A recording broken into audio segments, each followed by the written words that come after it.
Muhammad is still in his tomb. Well, Muslims never claimed Muhammad wasn't in his tomb. Joseph Smith is still in his tomb.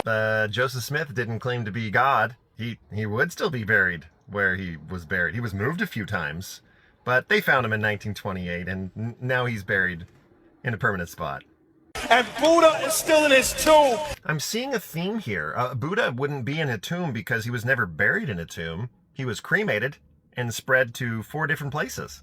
Confucius is still in his tomb. Again, Confucius wasn't ever claimed to have risen from the dead. You could say this about literally anybody in their tomb. But go ahead, go ahead, say your point. But there is one man who was not found in the tomb.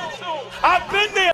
No, you haven't. You haven't been there. You know why? Because no one's identified where that tomb might be. Probably because it was not Roman custom to bury someone after they were crucified, because they were criminals of the state.